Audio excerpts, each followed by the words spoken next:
یعنی بظاہر تو ہمیں یہ بادل، یہ گھٹائیں، یہ آسمان، یہ پہاڑ، یہ لگتے ہیں کہ جیسے یہ بہت وسیع ہیں، یہ بہت، لیکن یہ سب چیزیں ہیں انسان تیرے قبضے میں ہو سکتی ہیں. اور آج ہیں، آپ دیکھیں آج ہیں، ہم نے پہاڑوں کو کھود لیا، ہم نے دریاؤں کو تلاش کیا، سمندروں کے اندر ہم چلے گئے، آسمانوں تک ہم پہنچ گئے ہیں، یہاں تک کہ اللہ تعالیٰ نے انسان کو وہ رتبہ بخشا ہے کہ جہاں پہ فرشتوں کے پر جل جاتے ہیں وہاں پہ حضور پاک صلی اللہ علیہ وسلم بحیثیت انسان گئے تھے، وہاں پہنچے تھے. وہ کہتے ہیں یہ خاموش فضائیں جو ہیں، یہ آسمان ہے، یہ پہاڑ ہے، یہ صحرا ہے، سمندر، ہوائیں، یہ سب چیزیں تمہارے اللہ تعالیٰ نے تمہاری پہنچ میں رکھی ہیں، تمہارے قبضے میں رکھی ہیں، تم ان کو فتح کر سکتے ہو، تم ان پہ قابو پا سکتے ہو. کل تک تو تمہارے آگے فرشتے آگے پیچھے پھرتے تھے، تمہیں فرشتوں کی جو ہیں وہ ادائیں نظر آتی تھی، فرشتے تمہارے آگے کھانا پینا ہر چیز تمہیں پہنچاتے تھے، ہر چیز کی تمہیں سہولت میسر تھی. لیکن آج جو تم کرو گے آئینہ ایام میں، جتنا تم کرو گے، ابھی آج آپ دیکھیں جو انسان جتنی محنت کرتا ہے اس کو اتنا ہی ملتا ہے، جو انسان جتنی تغودو کرتا ہے اس کو اتنا ہی ملتا ہے. قسمت مقدر انسان کے ساتھ ٹھیک ہے، لیکن آپ کی قسمت آپ کو کہتی ہے کہ محنت کر تو تجھے ملے گا، تو جتنی محنت کرے گا تجھے اتنا ہی ملے گا. ایسا نہیں ہے کہ اب آپ آسمانوں پہ بیٹھے ہوئے ہیں اور آپ کے آگے لوازمات آتے جا رہے ہیں، آپ کے آگے مختلف جو ہے وہ انواع اقسام کے کھانے آتے جا رہے ہیں، آپ کو کوئی محنت مشقت نہیں کرنی پڑ رہی ہے. پہلے تک کی زندگی جو آسمانوں کی تھی وہ تو یہی تھی، آپ اللہ کی عبادت کر رہے ہیں، آپ کو کسی چیز کی کوئی تنگی نہیں ہے، کوئی آپ کو ٹینشن، کوئی فکر، کوئی فاقہ نہیں ہے. لیکن اب تو دنیا میں آ گیا ہے، اب تو اپنی جیسا تو زندگی کو گزارے گا، وہ کہتے ہیں نا آئینہ ایام، یعنی کہ ان روز و شب میں، گزرتے ہوئے روز و شب میں اب تو اپنے آپ کو دیکھے گا کہ تو کیا ہے، تو کیا کر سکتا ہے. جو جتنی ہمت کرتا ہے، محنت کرتا ہے. آپ دیکھیں بہت سے دنیا میں ایسے نام گزرے ہیں جنہوں نے اپنی محنت کے بلبوتے پہ اپنا نام بنایا ہے، وہ دنیا میں رہتی دنیا تک یاد رکھے جائیں گے. وہ بھی انسان ہے، اور وہ بھی انسان ہے کہ جن کو کوئی جانتا پہچانتا بھی نہیں ہے، جنہوں نے کوشش نہیں کی آگے بڑھنے کی، جنہوں نے کوشش نہیں کی اپنا نام رہتی دنیا تک لوگ یاد رکھیں، کوشش ہی نہیں کی انہوں نے، تو وہ ان کا نام بے نام و نمود رہ جائیں گے، ان کو کوئی جانے گا نہیں، کوئی پہچانے گا نہیں. آگے کہتے ہیں جی سمجھے گا زمانہ تیری آنکھوں کے اشارے، ناپید تیرے بحر تحیل کے کنارے. سمجھے گا زمانہ تیری آنکھوں کے اشارے، دیکھیں گے تجھے دور سے گردوں کے ستارے. جب میں ریڈنگ کر رہی ہوتی ہوں نا پوئٹری، تب آپ بک پہ اپنی نظر رکھا کریں اور دیکھا کریں کہ بک میں بھی میں آپ کو میننگ بھی بتاؤں گی کہ اس کا ورڈ کا کیا میننگ ہے. ناپید تیرے بحر تخیل کے کنارے، پہنچیں گے فلک تک تیری آنکھوں کے شرارے. تعمیر خودی کر عصر آہ رسا دیکھ. اب پہلی لائن ہے جی سمجھے گا زمانہ تیری آنکھوں کے اشارے. سمجھے گا زمانہ، اس کا مطلب یہ ہے کہ زمین جو ہے وہ حضرت آدم علیہ السلام سے مخاطب ہو کے کہہ رہی ہے کہ اے انسان، اللہ تعالیٰ نے تجھے اتنی صلاحیت، اتنی قابلیت بخشی ہے کہ زمانہ تمہاری آنکھوں کے اشاروں پہ چلے گا. آنکھوں کے اشارے ایک ان کا تشبیہاتی استعاراتی انداز ہے. اس کا مطلب یہ ہے کہ آپ ایک اشارہ کریں گے تو آپ، ابھی آج دیکھیں کیا ہے، ایک کلک سے، ایک آپ کلک کرتے ہیں، بٹن دباتے ہیں موبائل کا، آپ کے سامنے دنیا کھل جاتی ہے، ریموٹ سے ہر چیز چلتی ہے. یہاں بیٹھے ہیں ریموٹ سے آپ اے سی آن کر دیتے ہیں، ریموٹ سے ہر چیز ہے، ٹی وی آن ہو جاتا ہے، گاڑیاں، ایون کہ گھر بھی اب تو آٹومیٹڈ جو ہے وہ آ گیا ہے کہ ریموٹ سے وہ چلتے ہیں، ریموٹ سے کھڑکیاں بند ہوتی ہیں، ریموٹ سے دروازے بند ہوتے ہیں. تو یہ کیا ہے؟ اشاروں سے چلنے والی بات ہے نا. انسان کو اٹھنا نہیں پڑتا، بیٹھے بیٹھے انسان جو چاہے. آگے اگر آپ آج سے 100 سال بعد ہم اگر یہ سوچیں کہ شاید ہم سوچیں کہ یہ دروازہ بند ہو جائے تو شاید دروازہ بند ہو جائے، یہ بھی پاسبل ہے، یہ کوئی ایسی بڑی بات نہیں ہے.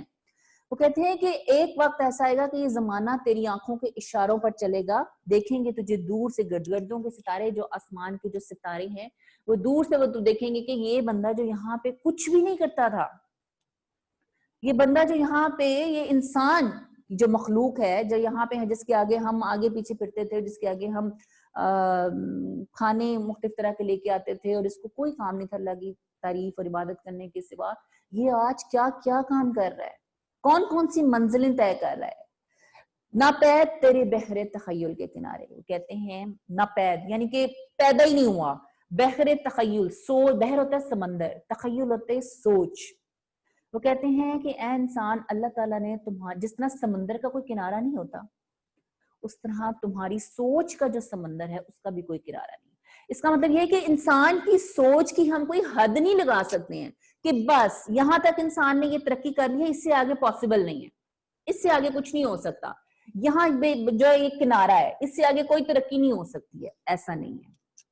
وہ کہتے ہیں کہ اے انسان, تمہاری سوچ کا جو سمندر ہے, جس طرح سمندر کا کوئی کنارہ نہیں ہوتا, تا حد نظر آپ کو سمندر پانی پانی نظر آتا ہے, اسی طرح انسان کی جو تخیل ہے, انسان کی سوچ کہاں تک جا سکتی ہے, اس کا بھی کوئی کنارہ نہیں ہے. آپ کسی بھی حد تک انسان جو ہے وہ سوچ سکتا ہے, اور جب انسان کچھ چیزیں سوچ لیتا ہے تو پھر وہ کر کے بھی دکھاتا ہے. یہ انسان کے اندر اللہ تعالیٰ نے صلاحیت رکھی ہے کہ جو چیز انسان سوچتا ہے وہ کر لیتا ہے.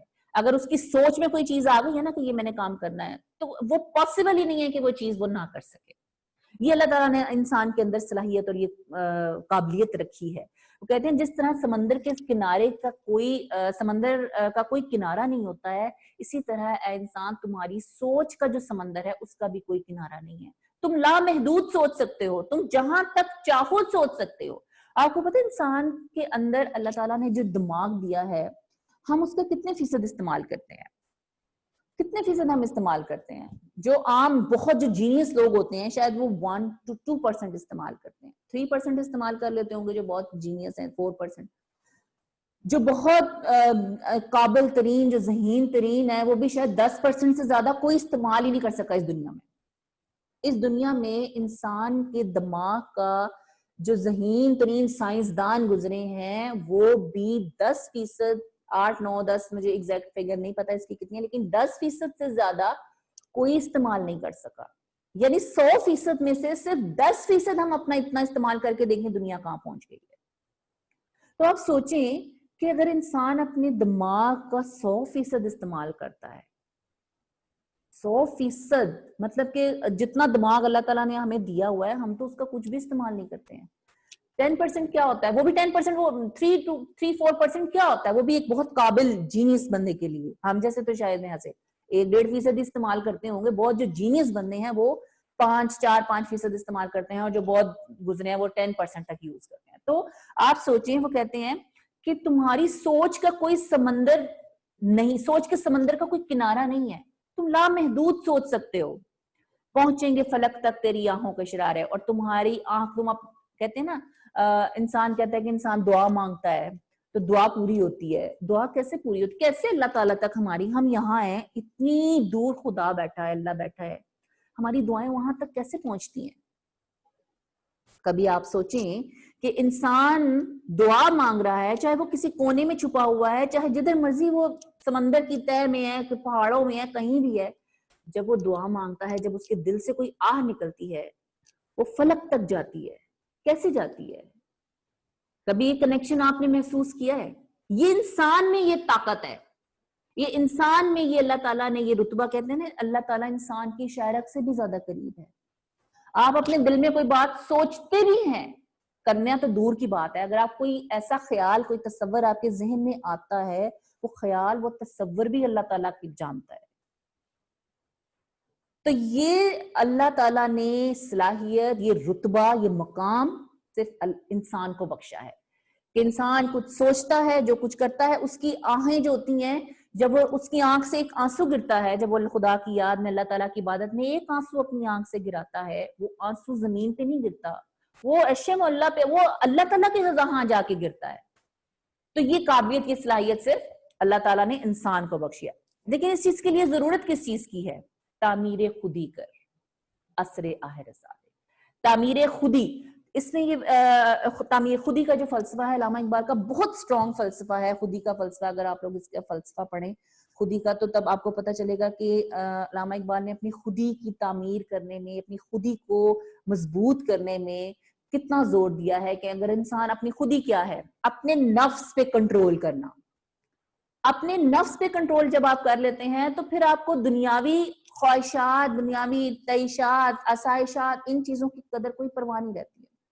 جب آپ اپنے نفس پہ کنٹرول کرتے ہیں تب آپ میں خودی کا جذبہ ڈیولپ ہوتا ہے. نفس کیا ہے؟ خواہشات, خواہشات, دنیاوی خواہشات, مجھے یہ چاہیے, مجھے وہ چاہیے, مجھے پیسہ چاہیے, مجھے گھر چاہیے, مجھے یہ چیزیں. جب ان چیزوں سے آپ لوگ اپنا دماغ, اپنا ذہن ہٹاتے ہیں تو تب آپ کو اپنی زندگی کے مقصد کو پہچانے. آپ کی زندگی کا مقصد صرف پیسہ حاصل کرنا، وہ ٹھیک ہے یہ ضرورت ہے زندگی کی، لیکن خواہشات کو اپنے اندر کنٹرول کریں. خواہشات تو بڑھتی جاتی ہیں. آج آپ کہیں گے کہ مجھے 10 مرلے کا گھر ملے، 10 مرلے کے گھر میں آپ جائیں گے، آپ کہیں گے مجھے 1 کنال کا ملے. آج آپ کی اگر آپ کو کہیں آپ جاب کرتے ہیں وہاں پہ آپ کی سیلری اگر 1 لاکھ ہے، آپ کہیں گے میری تو 2 لاکھ ہونی چاہیے.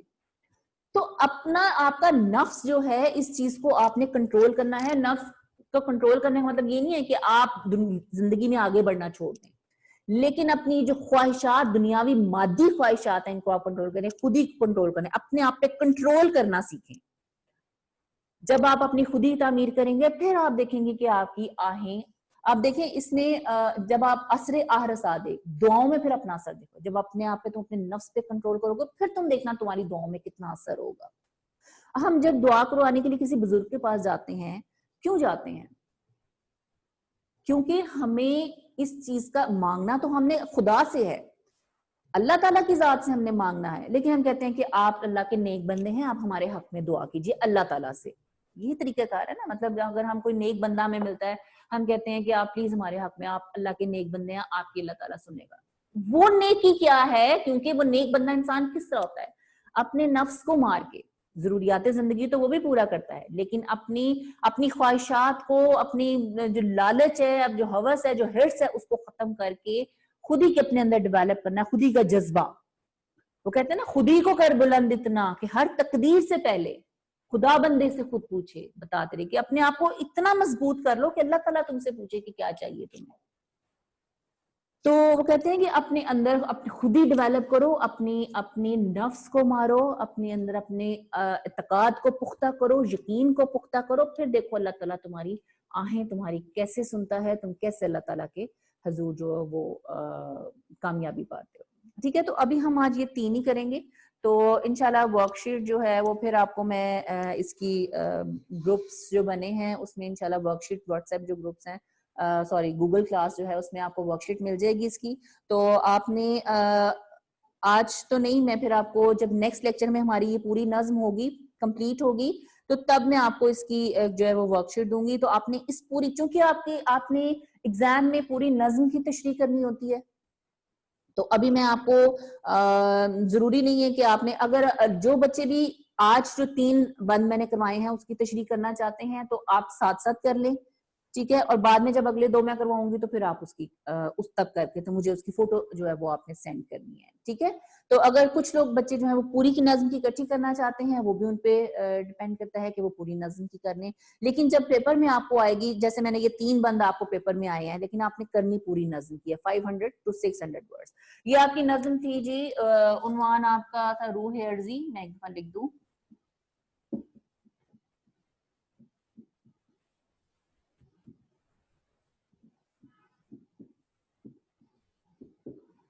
ٹھیک ہے، تو یہ آج ہم نے علامہ اقبال کی پوئٹری 2 بند میں نے پہلے کروائے تھے، وہ ریوائز کروائے ہیں، اور آج ایک اور میں نے آپ کو کروایا ہے. انشاءاللہ جو اگلے 2 ہیں وہ میں نیکسٹ لیکچر میں کروا کے آپ کو، تو پھر پوری آپ کی یہ ہو جائے گی. پھر ہم اگلے جو پوئم ہے وہ سٹارٹ کریں گے. اگر اس سے ریلیٹڈ کوئی بھی کوسچن آپ نے کرنا ہے، کوئی بھی آپ کو چیز سمجھ میں نہیں آئی، تو میں ابھی کوسچن آنسر سیشن میں ہوں آپ کے پاس، آپ مجھ سے پوچھ لیتے ہیں. ٹھیک ہے، اپنا خیال رکھیے گا. اللہ حافظ.